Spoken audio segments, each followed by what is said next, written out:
These 3 kids were interrogated about murders, and their answers left detectives shocked. All right, what happened today?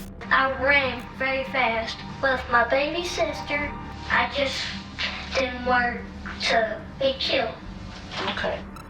The boy you see here is 9-year-old Andrew Hawkinsmith.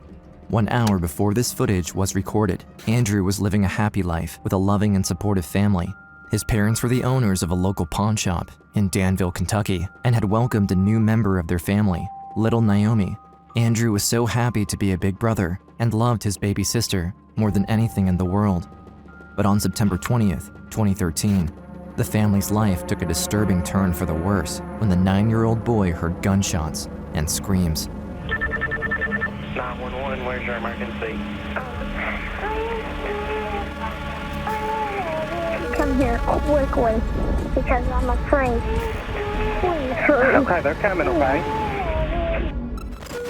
The year is 2013. In the quiet town of Danville, Kentucky, Andrew Hawkinsmith lives a happy life with his father, Michael, his mother, Angie, and his 13-month-old sister, Naomi. When Andrew's father first met his wife, Angie, it was love at first sight. Angie was a real nice young lady, and she was really his first love. They was just so happy together.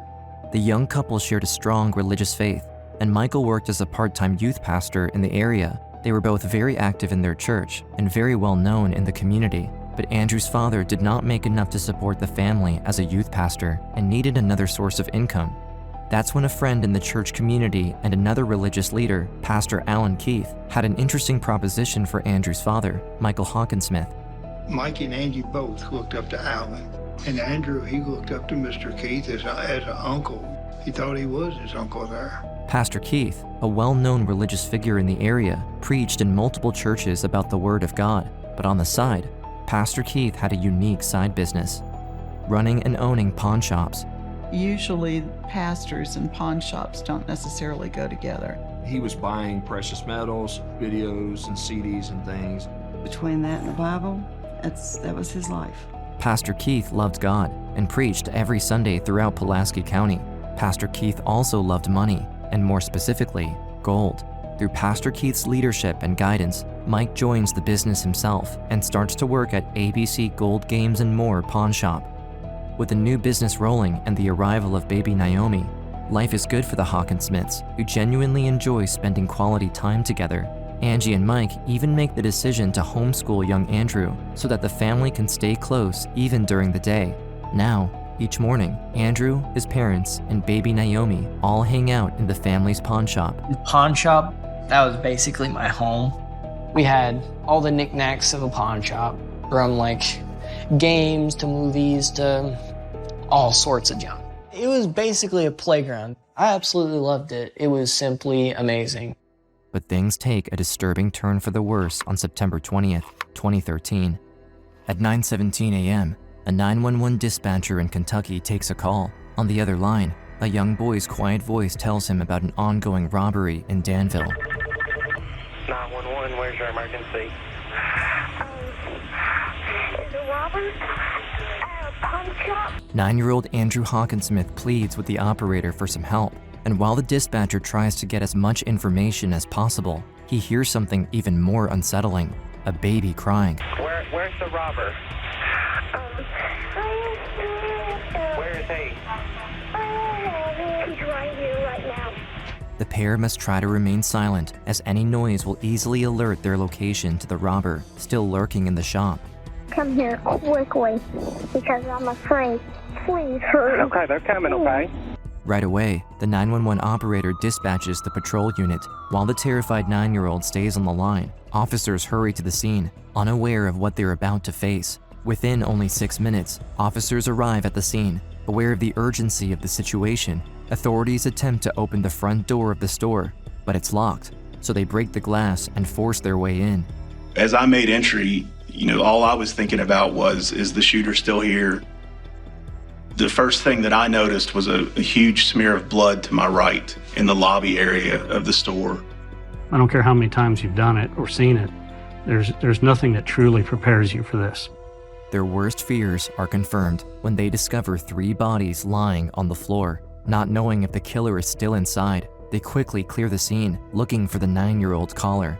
Guided by the dispatcher, there's a sigh of relief when the officers find the 2 young children still hiding. Both of them are directly taken to the police station, terrified but physically unharmed.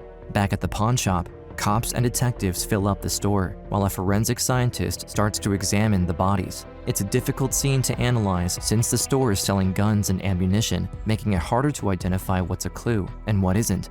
A first female body is lying near the register. A second one, a male victim, is on the other side of the counter. A trace of blood leads to the third victim, another male, in the back. One of the bodies had been moved to a location where if someone peered into the front door, they wouldn't be able to see that body. The victims had been shot multiple times, possibly after they were down. The only thing at that time that we could determine was that the spent casings appeared to be from a .22 caliber weapon. Andrew's paternal and maternal grandmothers, Charlene and Barbara, rush to the crime scene, wanting to make sure their family is safe and also understand what's happening. From a distance, they can see yellow tape behind the cop cars, and as they approach the pawn shop, more and more officers prevent them from going further. And the policeman would not let us up to the shop. They said, "You cannot go in." Well, I just broke down at that point. I knew they were gone, and my heart just sunk. Just couldn't understand why. What had they done so bad that they deserved to die?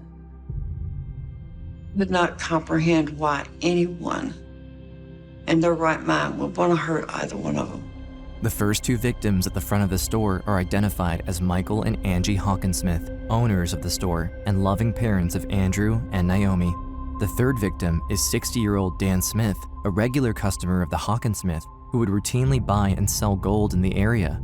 At first glance, the scene looks like a burglary gone wrong. The Hawkinsmith store is indeed a pawn shop, therefore a target of choice for people wanting to steal valuables. However, a crucial piece of evidence doesn't make sense with this theory. Dan Smith's suitcase is open on the counter and is still full of money, as well as the register.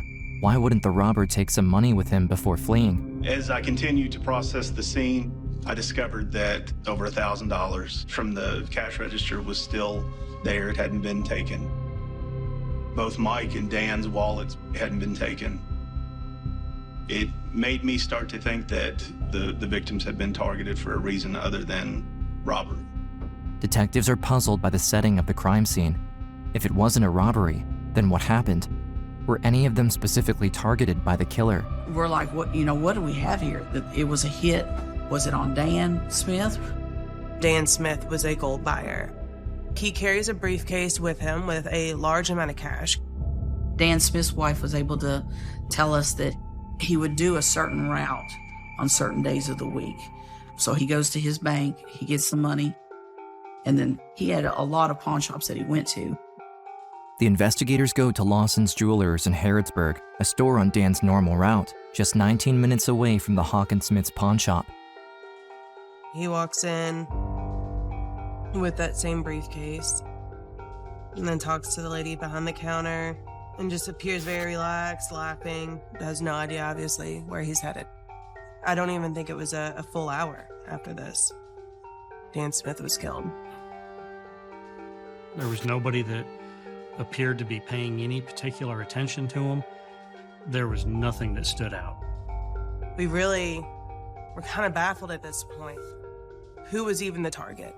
The detectives' initial strategy of focusing on Dan doesn't pay off. They have no suspects and no leads for any of the victims. The murderer is still on the loose, and both families are mourning.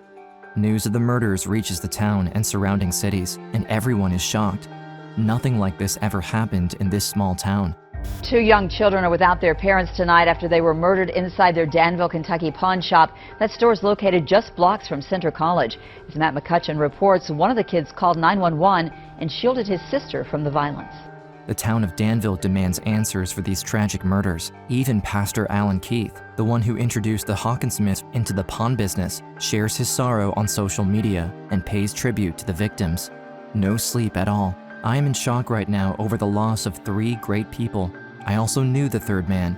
He was a business client and a good friend. We're now learning that the suspect in this case, apparently police say, made his way out of this garage door and then took off through the alley, never to be seen from again. If you have any information, call Danville Police at the number now on your screen. There's no time to lose for the police as the killer is still on the loose, but they still have no clear motive or even a specific suspect. At this point, Andrew could still be a target without the cops even knowing why. The young orphans are now being protected by authorities at the police station and will soon go under the care of their grandparents. Everyone in the quiet town is still baffled by who would want to harm both families and end the lives of these young children's parents. Officers struggle to figure out what their next step will be when a call comes in with a promising lead. I'd gotten on Facebook and noticed, homicides in Danville, Kentucky pawn shop. And immediately my heart sunk because I thought a friend of mine still owned that shop, Alan Keith. So that's when I called him. Immediately, as soon as I started talking to him, it was an odd conversation. Once Kenneth Allen's name was mentioned, we started looking, okay, who is this guy? He was involved in the pawn shop business. He had one in Somerset, Kentucky. And he was a pastor of a small town church in Pulaski County, Kentucky. He appeared to be loved by his local congregation.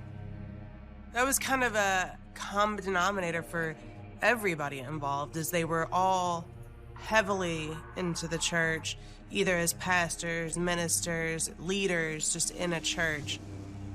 Brother Harold, he said, I feel horrible because he said, I got Mike Hawkinsmith into the pawn business. The caller explains that one of his friends, Pastor Kenneth Allen Keith, had made suspicious comments about the case. When I called Alan, it kept getting weirder and weirder. Pastor Keith, who lives in Somerset, roughly 50 minutes away, just happened to be in Danville on the day of the murder. On September 20th, he drove 43 miles to get his wife's prescription in a local pharmacy where he wasn't a regular. I said, you were in Danville? He goes, yeah. He says, I was in Danville to pick up my wife's prescriptions. Alan's given us detailed, step-by-step description of where he was that day. Now I'm freaking out because I'm thinking, why are you telling me this? So pretty much Michael and Angela were innocent bystanders. And then he said they weren't innocent. They cost me a lot of money. The investigators keep digging into his life and go through Pastor Keith's finances. They soon learn that he had once been a full owner of the pawn shop, but because of debt and poor finances, he was forced to give up ownership to Mike and Angie Hawkinsmith. Kenneth felt cheated. He felt that that pawn shop should have been his. And that Hawkinsmiths basically stole it right out underneath his feet. The motive is finally revealing itself. But there's a problem. Around the time of the crime, Pastor Keith was supposedly buying medicines for his wife. If his alibi was confirmed and he was seen on the video cameras, he could be ruled out completely from being the murderer. I was in Danville, but I was at the pharmacy. I'm standing in the pharmacy while all this happened. We immediately dispatched investigators to retrieve the video from the pharmacy where he alleged that he had picked up the prescriptions for his wife. If he was in there during the time of the shooting, then he wouldn't have been a suspect. And then, cops see Pastor Allen Keith on the security cameras of the pharmacy at 9:24 a.m., which is only 8 minutes after the time of the murders. It would be impossible for him to be at 2 places at the same time. Therefore, this alibi could completely rule out their prime suspect and potentially derail the whole investigation. However, there's only one person the cops can really trust who can give more insight as to what happened that morning. 9-year-old Andrew, the young survivor who called 911 the day of the murders. If Andrew can provide any evidence that Pastor Keith was indeed at the pawn shop and not at the pharmacy at the time of the murders, the case could finally be solvable. What happened today earlier before you and I met? Yes. Anyways. And that reminds me of the dead people. September 20th starts like any other day. The Hawkinsmiths arrive at the shop and open it at 9 a.m. Andrew starts to play a game in a corner, while his parents prepare the business for the day ahead. Within a few minutes, a client enters. The gold man, Dan Smith, came in. While Andrew's dad talks to Dan, Angie rocks Naomi in her arms, near the register. Dan, the gold man, is a regular at his parents' shop. The interaction is normal, mundane, and Andrew's attention goes back to his own activity. In between studying sessions with his mom, the little boy has plenty of time to test out some of the new games sold in the store. Shortly after, this guy, he came in as well, and I was like, he's kind of weird looking. He starts to pull out a gun and kind of raises his voice and says, "Get on the ground." And we all did because we was petrified. Andrew, his mom, and sister are huddled up in a corner, hiding, terrified. They secretly watch in horror as the intruder fires his weapon 8 times. To the 9-year-old boy, the weird sounds are identified as darts. In the midst of the chaos, he looks right at what would become his father's last moments. Dad was like, "Please stop." He started rolling around until he wasn't. He stopped. The gunman then turns to Dan. It's at that moment that Angie understands what will happen to them as the intruder starts to make his way to them. She and her children are the next targets. In one final act of courage, Angie turns to her 2 children. There's only one hiding spot left in the shop. My mom, she told me to go in the back with my sister. I crawl all the way back to the office. I sit my sister on the couch. I'm sitting right beside her. Now hidden in the office, Andrew hears 4 more gunshots. Then, silence. A few more seconds of silence go by. Andrew and Naomi try to remain quiet, but the boy knows he has to take a look outside and see if his parents are okay. I remember crawling over to the doorway and seeing that my mom was just laying there with a puddle of blood. Devastated, Andrew drags himself back to the office area. He and his sister seem to be the only ones left alive. Now, Naomi's survival is all that matters. Andrew rushes to the office phone and dials 911, hoping that he'll get some help before the intruder figures out where he and his sister are. A 9-year-old boy called 911 saying his family had been killed. What the little boy did before that is simply heartbreaking.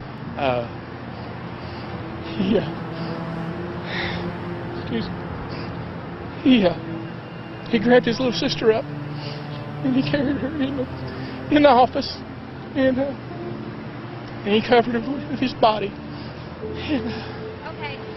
It's just, he's a hero. He and his 14-month-old sister were not physically hurt. I ran very fast with my baby sister. I just didn't want to be killed. Thanks to Andrew's bravery, quick thinking, and recollection of the chain of events, Pastor Keith's alibi starts to crumble, and police can confidently build a case against him. Suddenly, all the clues that were collected right after the crime make perfect sense. Pastor Keith is the owner of a silver minivan. Right before the shooting and right after, a security camera had caught a similar car driving around the pawn shop. And thanks to Andrew's secret 911 call, this crucial timestamp makes it completely possible that he could have gone to both places almost at the same time. Without this, Pastor Keith could have gotten away with his pharmacy alibi. From the pawn shop to the pharmacy, that was a doable time. Finally, on October 9, 2013, 19 days after the murders, police finally have enough to arrest him and have 3 warrants. 1 for his home, 1 for his church, and 1 for his pawn shop in Somerset.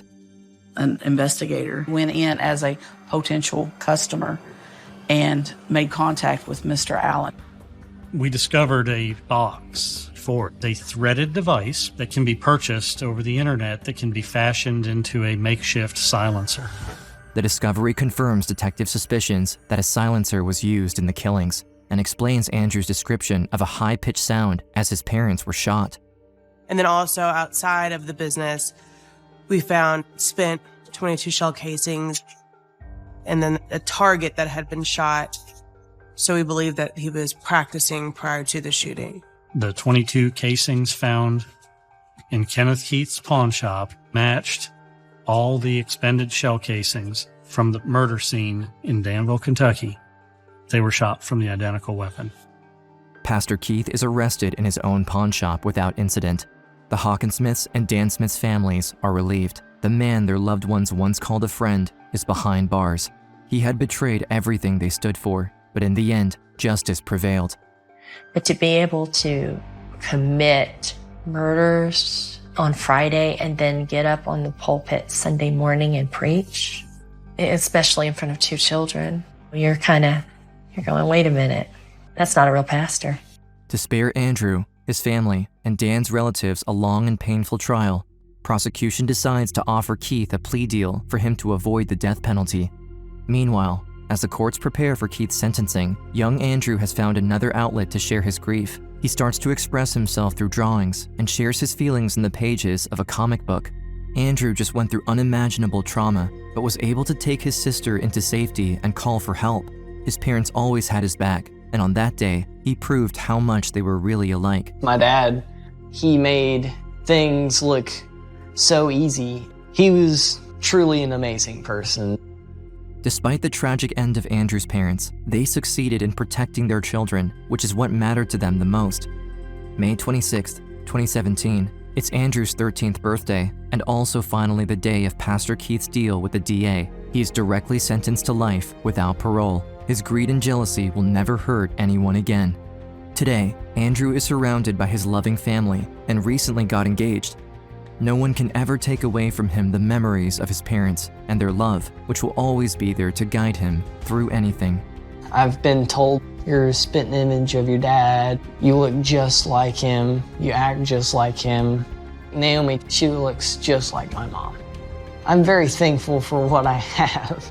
And in a sense, it's like I am living through my parents' life. My parents will always live on within me.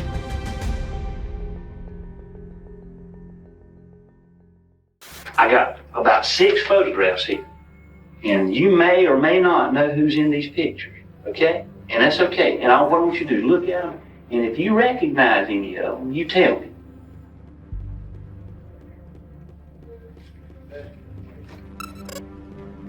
This guy here is the guy that you were with last night. Okay, he's the one that you were underneath the bridge with. This is 10-year-old Amber Daniels. Hours before this footage was recorded, Amber was found on the side of the road, in the middle of nowhere, with 2 other young girls. When police attempt to locate their parents, they learn that all 3 children are part of the Daniels family, a household known for fostering many kids. But when police arrive at the home, the front door is wide open. What they discover inside is one of the most disturbing home invasions the state of Georgia has ever seen. It will launch a statewide manhunt for the mass murderer known as the Santa Claus Killer. Must have had 100 law enforcement officers and agencies coming in helping us search. This is the most agents I've seen. 10-year-old Amber Daniels, kidnapped, abused, along with her 2 younger sisters, but she survived, outsmarting her captor. She went on to solve her own case and made sure the man responsible would pay for what he took from her. It's 5 a.m. on December 4th, 1997. A farmer in Bacon County, Georgia, is working on his property when he spots 3 young girls walking along the side of the road. He goes over to them, asking if they are okay, when he notices they're barefoot with only pajamas on. One of the kids say they are from Santa Claus, Georgia, a small town 50 miles north. The man, realizing the children are far from home, quickly calls 911 and alerts them of the kids found alone near his property. The Bacon County police arrive at the scene and take them back to the station, asking where they live and what happened. The 10-year-old, Amber, says they're sisters and part of the Daniels family and gives them her home address. Deputy Sheriff Mike Harlan is sent to the children's house to get any information he can.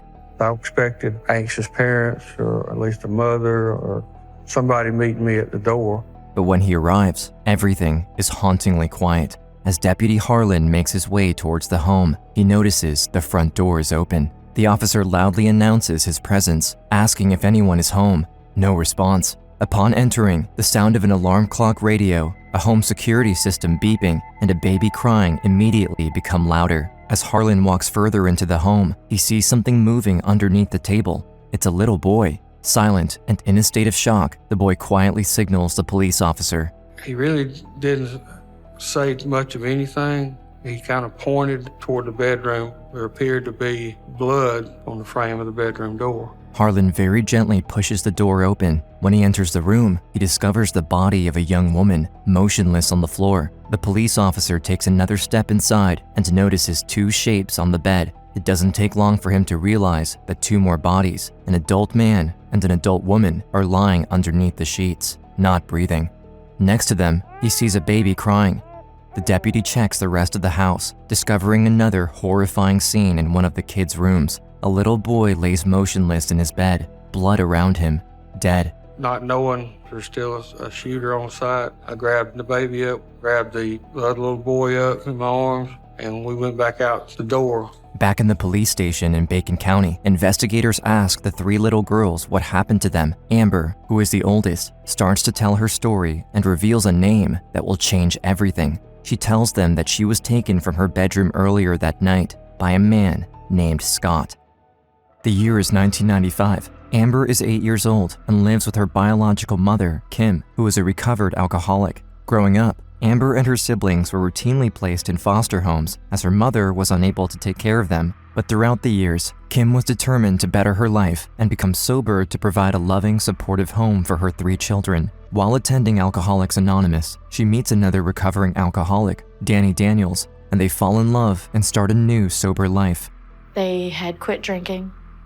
They had changed everything about their lives. The day that Child Services let me return back home to my mother was probably one of the best days of my life.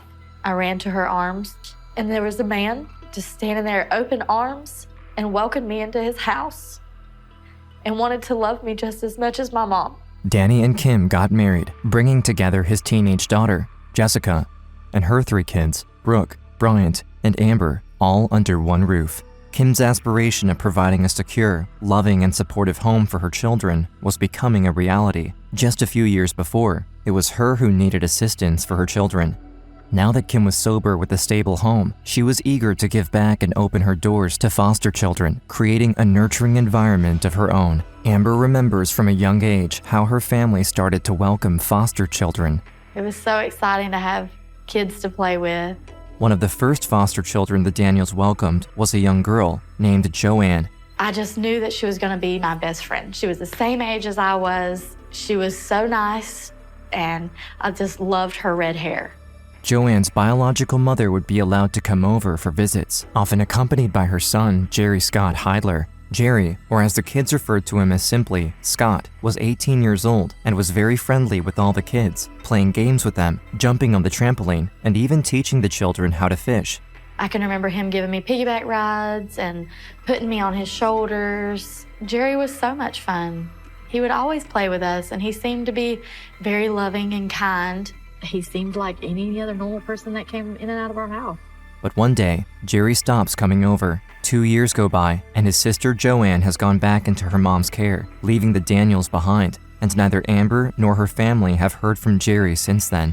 It's now 1997. The Daniels have a full house, with 3 foster children added to their original 4. As the holidays approach, they look forward to a festive time together, as the family has already put up their Christmas tree. It's December 4th, only a few weeks before Christmas. Amber is sleeping peacefully like any other night, when suddenly, she's woken up. Even though she hasn't seen him in years, the little girl recognizes Jerry. And he's yelling at me to wake up, you've got to wake up. Amber is in shock. In the distance, she can hear her siblings crying from the other room. Jerry tells her they must leave the house immediately.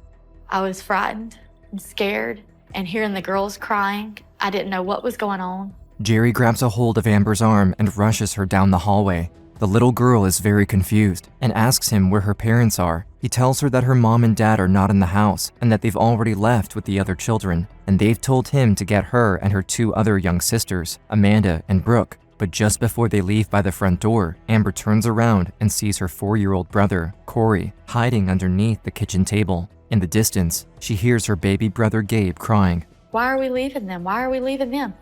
He said, your mom and dad's gonna come back and get them. Jerry was always good to us, so it felt okay to leave with him.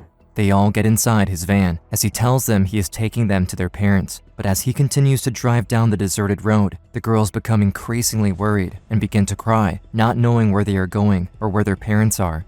After driving for more than half an hour, The car slows down and turns onto a side street and then parks underneath a bridge. Jerry then proceeds to turn off the engine and tells Amber to get in the back with him as he makes Amanda and Brooke move to the front. And so now I'm getting a little more scared at this point because now I'm confused. What's going on? The man proceeds to remove his clothing. Amber notices a knife in his boot and a gun on the floor of the vehicle. He then forces himself on 10-year-old Amber. And so at this point I was crying, and he told me if I didn't stop crying that he would do it to the other two. So I stopped crying because I didn't want him to hurt them. When Jerry finally stops, he orders Amber to put her clothes back on. The little girl obeys while her attacker gets out of the car and back behind the wheel. Without any words, Jerry starts to drive again. The three sisters stay silent as well. Terrified and in a state of shock, Amber wonders where Jerry is leading them. Suddenly, the car comes to a stop. It's the middle of the night, but Amber realizes they are on top of a bridge. Jerry takes the gun and forces Amber, Brooke, and Amanda out of the van. He keeps threatening them with the gun while he walks closer and closer to the edge of the bridge. Below, there's a fast-moving stream of water. The three scared kids stay close together and have no idea what will happen next. But unexpectedly, Jerry throws the gun over the bridge and into the water. And my mind just said, this is your opportunity. You're out of that van. Run. We can hide in the woods. Just run as fast as you can. The three barefoot children start to run away from the van. Behind them, Jerry screams for them to stop and come back. Amber hears him chasing after them, and she increases her pace. Her attacker is bigger than her and her two sisters, but Amber still hopes they can outrun him. But Jerry is coming closer and closer behind Brooke and violently grabs her arm, stopping her right in her tracks. And he told me if I didn't get back in the van, he was going to throw her over the bridge, and I'd never see her again. Amber is forced to make an impossible choice: save herself and sacrifice the life of her younger sister, or risk what will happen to her if she goes back in the van. Amber knows the only way to protect her younger sister and ensure she's safe is to follow Jerry's demands. Her and her sister, Amanda, begin to slowly walk back to Jerry and Brooke.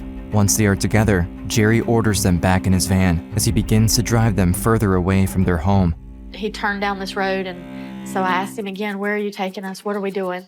He got agitated and started yelling, and then he pulled up in a little dead-end spot and put us out and told us that we were to wait there for 5 minutes until he came back. He kept saying, I'll be back in 5 minutes. I'll be back in 5 minutes. You better be here.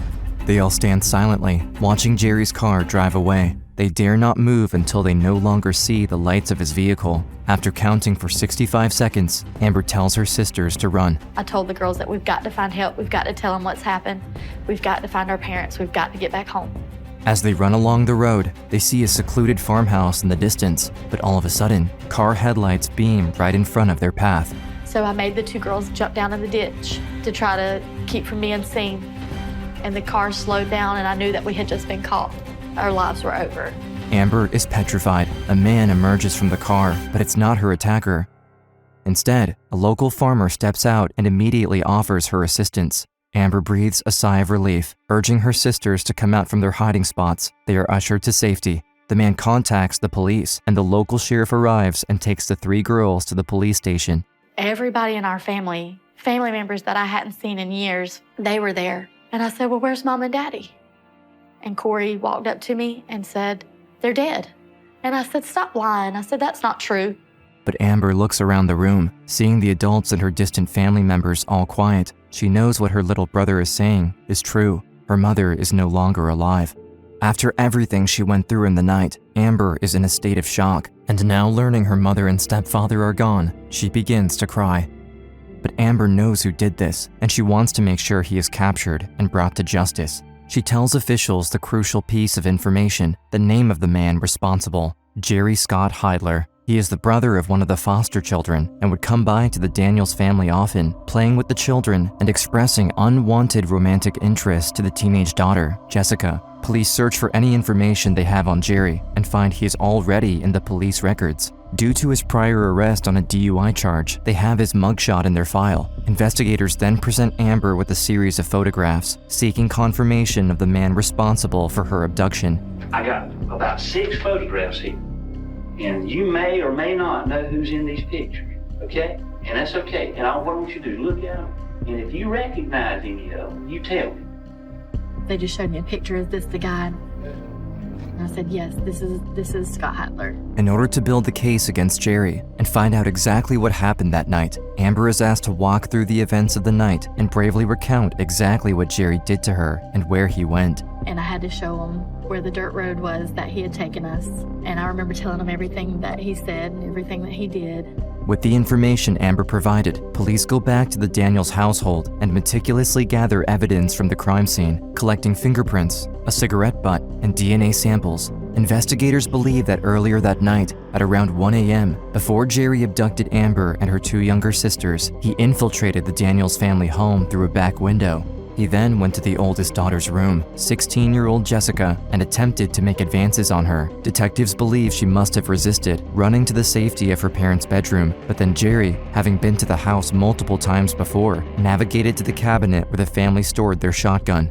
Seizing the firearm, Jerry proceeded to enter the parents' bedroom, murdering 16-year-old Jessica, the 2 adults, Kim and Danny, and 8-year-old Brian before running out of ammunition. He then entered Amber's bedroom and took her and the sisters. With all of Amber's details and their physical evidence from the crime scenes, they have enough information to make the arrest. But Jerry is still evading capture, nowhere to be found. Police use all available resources to track him down. I have never seen so much officer presence. Investigators suspect he might be hiding in his mother's home in Alma, Georgia, only an hour from the crime scene. Several police officers are en route to Jerry's mother's address. However, upon their arrival, there is no sign of him anywhere. Their search extends around the outside of the house until they finally discover him hiding underneath the floorboards in a small crawl space. Jerry Scott Heitler is charged and arrested with 4 counts of murder, 3 counts of kidnapping, and burglary.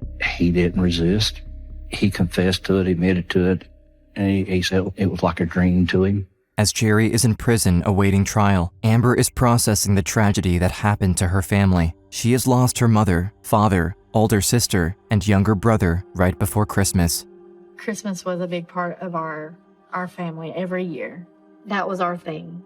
But this year, when the night of December 24th finally comes, there is no celebration, no cheer, only grief.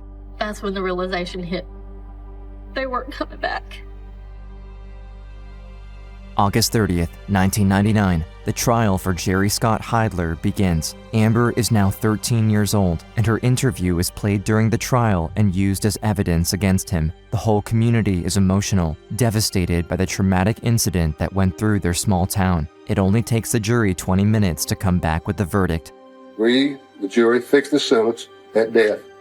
On December 2nd, 1999, Jerry Scott Heitler is convicted of 4 counts of malice murder, kidnapping, aggravated child molestation, and burglary. He is sentenced to death and currently remains on death row. That's the only time that I witnessed Jerry Heitler showing any remorse. He dropped his head and a tear coming in his eye. So long as he couldn't get out and couldn't hurt anybody else, I was perfectly fine. It's been more than 2 decades after the tragedy. Today, Amber is not letting her past define her, determined to live her life to the fullest. Amber's mother overcame personal struggles to ensure her children would grow up feeling loved. Now, Amber has started a family of her own. She pours love and attention into her child, making it her mission to recreate the nurturing and beautiful home life her own mother worked hard to build. Knowing that I get to see him grow up. I miss that with my mom. He is my future. Faden is the future for me. I pray that he never has to go through anything that I ever went through as a child. I pray that he has the good days that I had. I would do anything for him. Amber realized that what happened to her as a child was not her fault, letting go of the anger from her past, knowing it doesn't create love for her family in the present. I'm at a point in my life that if I could go tell him that I forgive him for what he did, I would. I can't change the past, but I can make my future better for myself, for my family. If I'm gonna hate him for the rest of my life, what's the point? I will always be the better person. Come sit right here for me. So you said when you were sitting in the car you heard something? I heard something, so I thought it was a train. Where did it sound like it was coming from? Yeah, it was like going like zzz. Like somebody was lasering somebody. Like somebody was lasering something?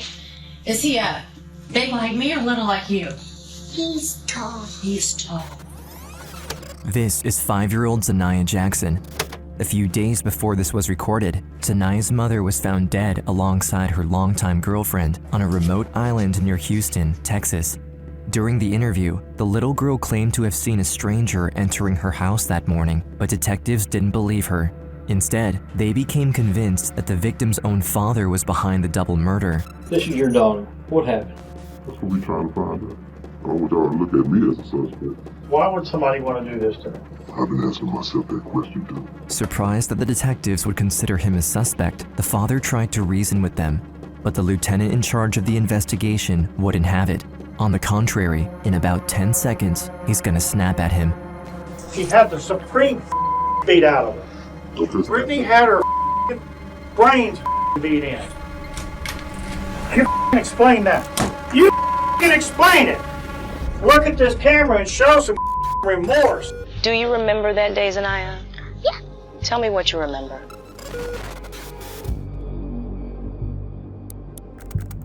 Houston, Texas, March 8th, 2014. The police are at the residence of Reverend Ivan Jackson and his wife, Mary. They have dire news concerning the disappearance of their 24-year-old daughter, Crystal. From the next room, Zanaya, Crystal's 5-year-old daughter, can hear her grandparents crying.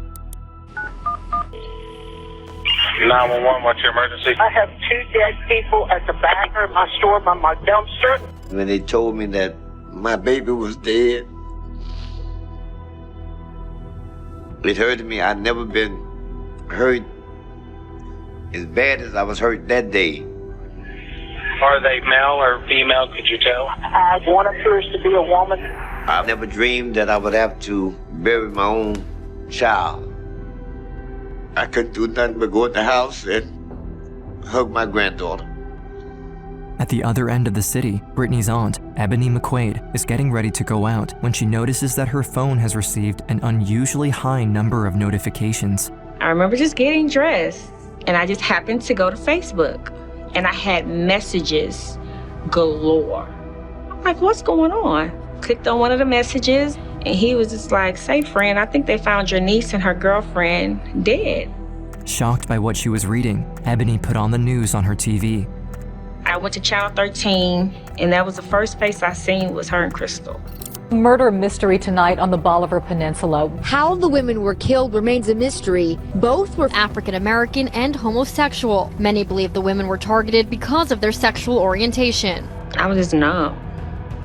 And I just remember calling my brother, and I'm like, what happened? Brittany's father, James Cosby, barely had enough time to process the information before Ebony called him. A few hours before the story hit the newsstands, the police went to his house and informed James of his daughter's passing. What's going on? Are you the father? Brittany's dad? Yes, James, yeah. Sit down, brother. Please sit down. You just have a seat. Brittany's dad.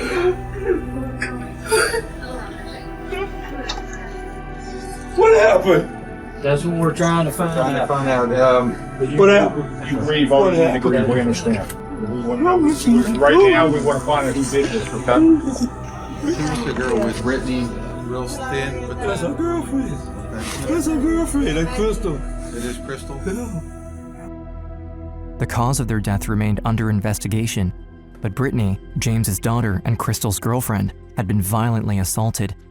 For this reason, the police believed the crime had been motivated by hate against the women. As they began interviewing their families, they were surprised to learn that even Crystal's own father, Ivan Jackson, was against their relationship. I used to tell my daughter, I say, you ain't gay, you damn straight, because she just experimenting on something. She don't know what she get into. So you never even would let Brittany come in the house? When she come in the house, she go sit right there where you sitting. Okay. I told my daughter, I say, look, that girl gonna be the cause of your death. As a fervent preacher in a Baptist church, his religion clashed with his daughter's identity, a fact he wasn't scared to share with police when they brought his family in for questioning. Tell us a little bit about your daughter. I love my daughter. It's hard. I didn't like her changing her sexual orientation, but it wasn't nothing I could do because she was grown. I told Crystal that lesbian stuff would take her out of you. I knew it. I accepted it, but he couldn't. It brought friction between both of them. Ivan's convictions and the fact that he kept repeating Crystal's homosexuality would be the cause of her death alarmed the officers. When he realized that the police suspected him, he allowed them to question Zanaya, who had been with Brittany and Crystal on the day of their disappearance. Immediately, an officer brought the little girl into another room. Would you come sit right here for me? Do you like to color?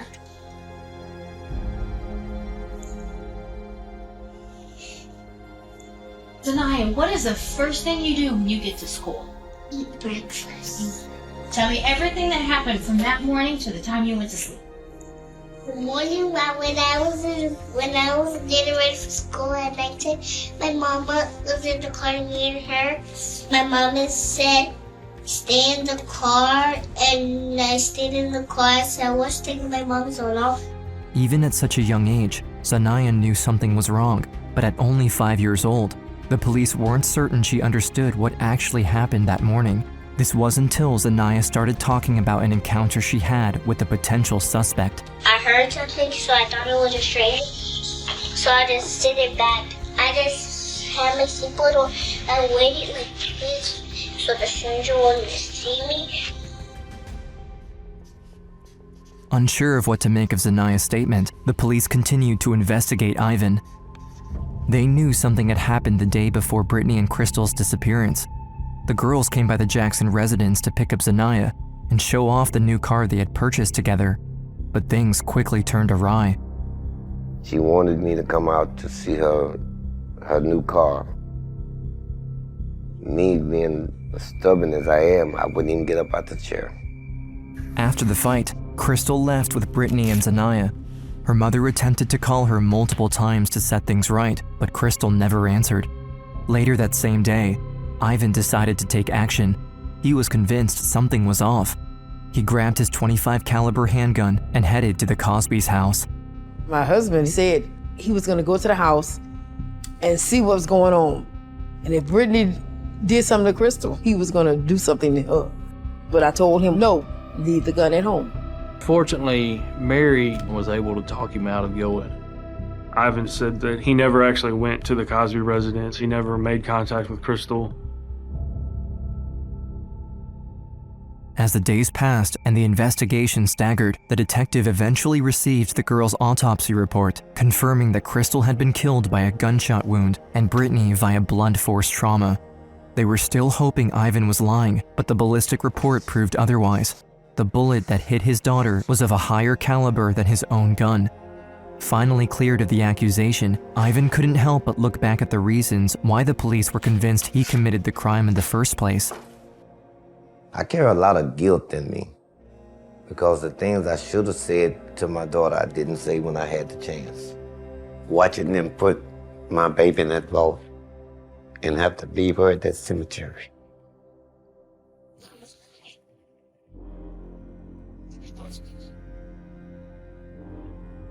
Was the hardest thing that ever happened to me. I took plenty bodies to the cemetery, but I never had to leave a child at the cemetery. Sadly, both funerals were organized on the same day, pushing the couple apart, even in death. And despite not mentioning their significant others during the services, those who truly knew them knew they deeply loved one another. You can tell they loved each other. You can tell that they cared about the well-being of Crystal's daughter. She derived a lot of joy and purpose from the family she was building with Crystal and their daughter. I think Brittany really, really in love with Crystal. She wants to get married. She wants to be with Crystal forever. With Crystal, everybody loved her. She would give you the shirt off her back. She was an amazing girl. She was. God, I missed her so much. Brittany was very outgoing. She loved family time. She loved movies. She loved pickles. She loved to laugh. The biggest question was who did it? Because I was just like, who will harm her? You're angry, but you're hurt at the same time. So it's like, I just wanted to get to the bottom of what happened. The investigators were back at square one now that Ivan had been cleared as a suspect. We would have a theory, and then you come across something that totally throws a monkey wrench into that. So you're starting completely over. But the detectives discovered other pieces of evidence as the case went on, including a bloody fingerprint and CCTV footage of the woman's car on the night of their disappearance. The guard stopped this vehicle. As he's talking to the driver steps out of the car. They were shocked to see that neither Brittany nor Crystal was behind the wheel. You can tell the person's height, you can tell the build. It was a male person, but the camera's so far away you can't see a detailed face. Only one thing was sure to them. Even though Zanaya claimed that a stranger came into her house while she was waiting in the car, the autopsy report convinced the police otherwise. Her skull was actually broken open. She was not only hit once in the forehead, but 4 extra times in the back of the head. It was definitely our feeling that it was overkill. It took somebody with such great force to break her neck with that blow that we knew it had to be anger. It had to be personal. Detective Kitchens, a rookie on his first homicide case, was confident that whatever Zanaya saw wasn't imaginary. So he brought Brittany's dad, James Cosby, the only other person present that morning, to the sheriff's office for an interview. You told me last you saw Brittany was Wednesday night? No. Thursday morning? Yeah. What time did Crystal and Brittany? The same time they usually leave every morning. It was like just a normal morning. Nothing was out of the ordinary.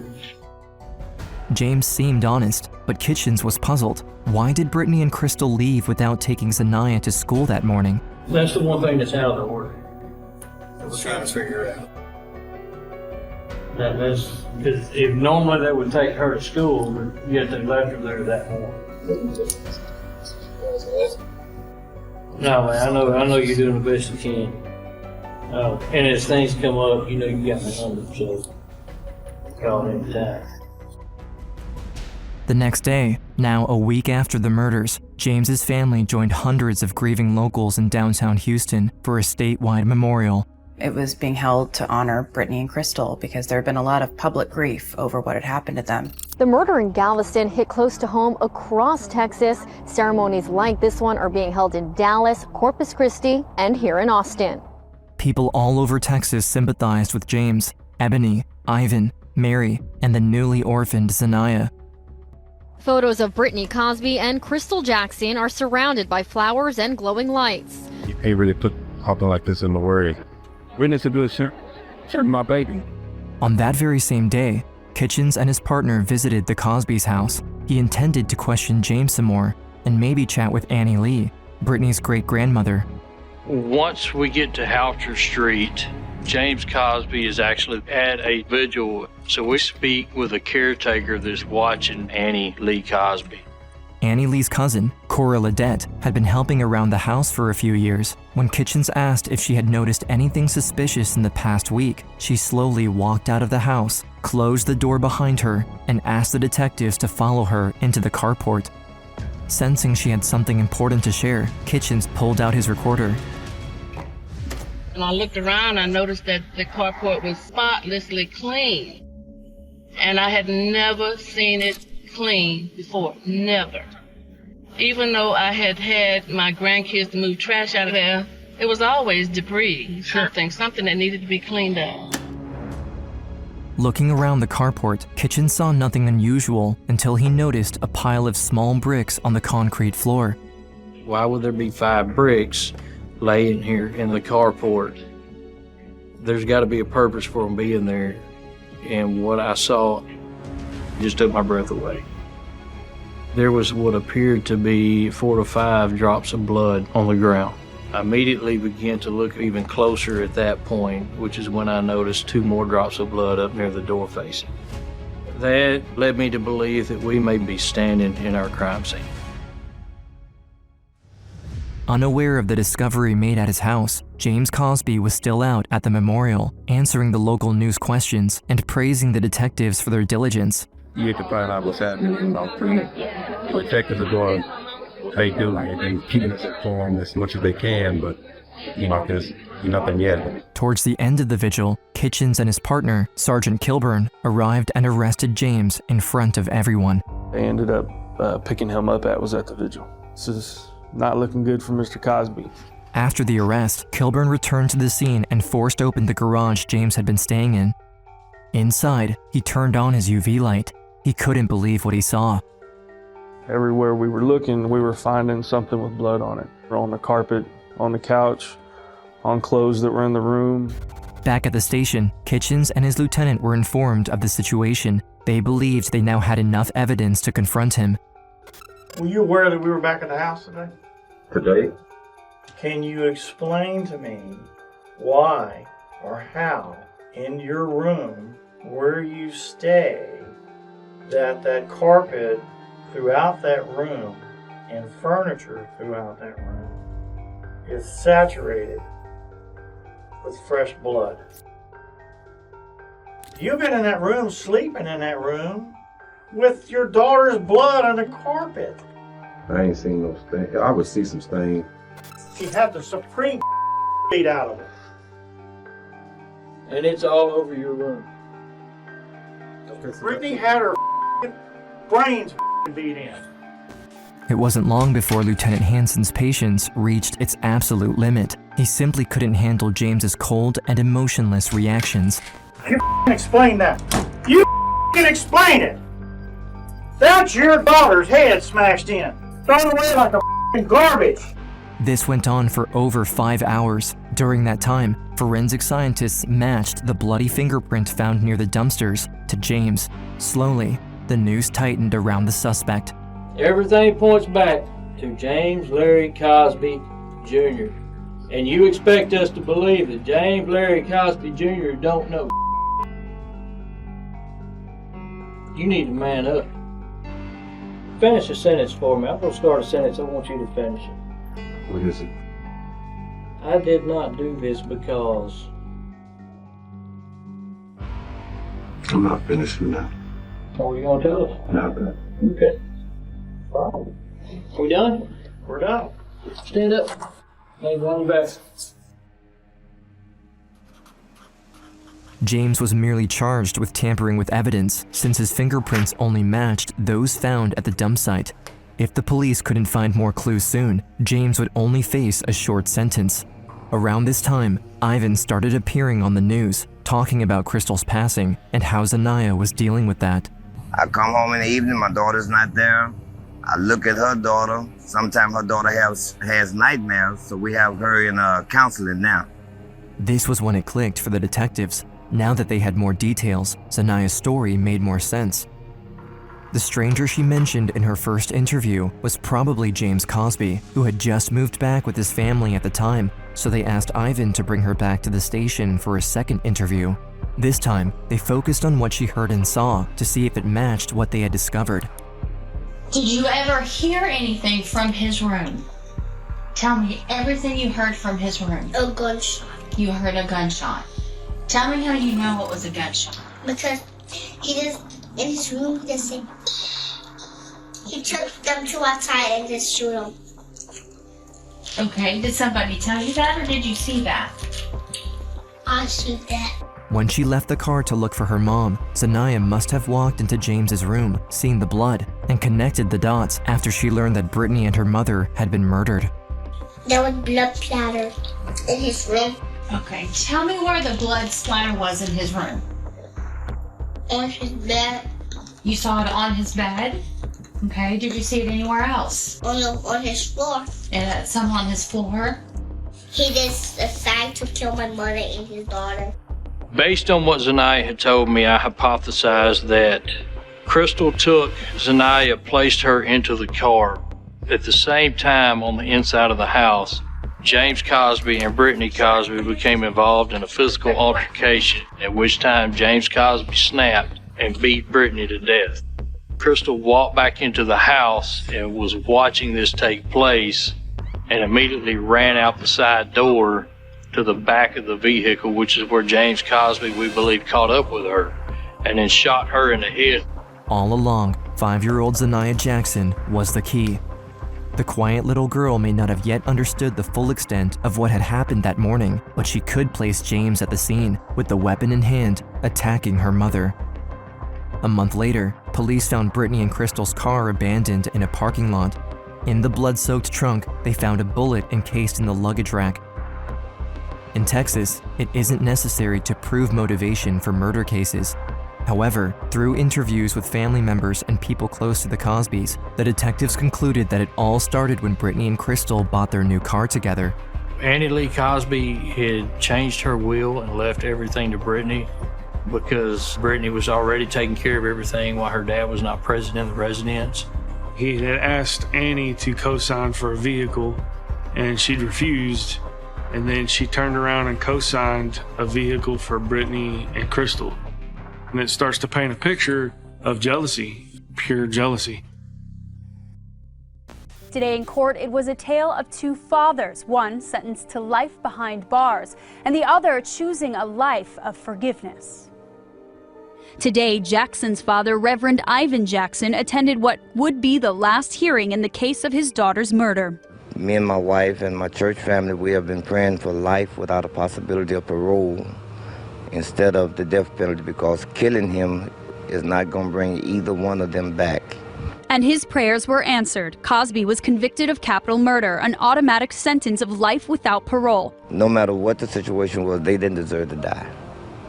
It's been really tough, but on the same token that it has made me much stronger, because I know I have a responsibility to do now, and that's raise my grandbaby.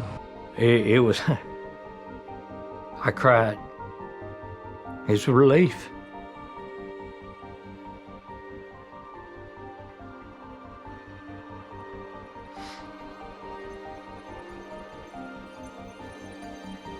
What we did for those families. After the case was closed, Ivan and Mary got full custody of Zanaya, and Detective Kitchens became her godfather.